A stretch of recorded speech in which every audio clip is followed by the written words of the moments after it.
Good morning po sa inyong lahat.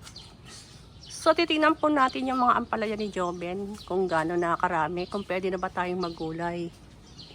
1, 2, 3, 4. Uy, meron dito, dalawang malaki. Saan pa meron? Saan pa? Dito parang may nakatago dito eh. Ayun. Ilan yun? Ano guys? Nakita nyo ba yun? 4. 4 yung nandun oh. Malalaki na. Ito.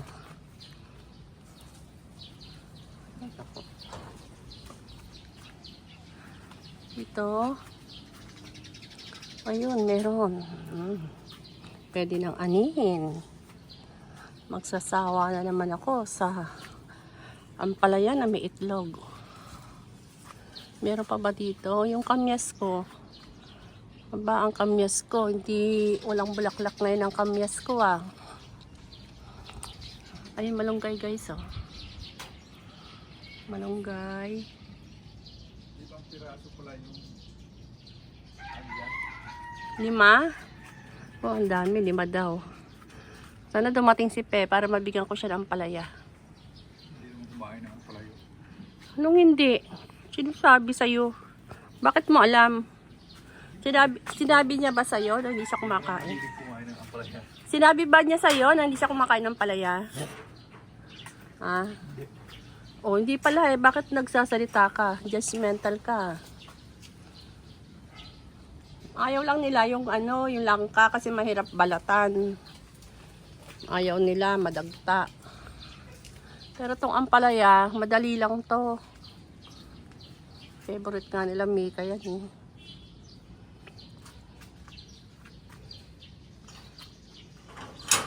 Ang ganda ng ampalaya dun oh. 2 malaki. Tingnan nga natin uli. Ito guys oh.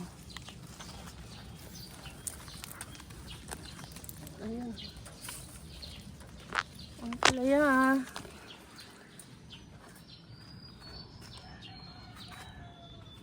Ampalaya con carne.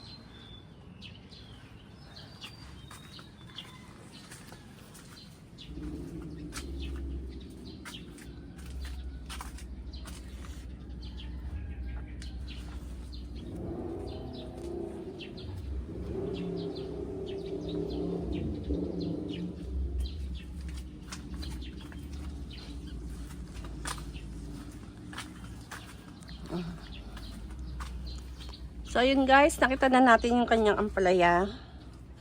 So anytime, pwede na tayong maggulay. Anytime, pwede nang maggulay. Ayan ang kanyang mini garden. Mini garden. Pero puro gulay ang nandyan. Puro gulay guys. Ayan ang ampalaya. Naku, pupunta na yung ampalaya dun sa ano, ceiling. So, okay na guys. Bye!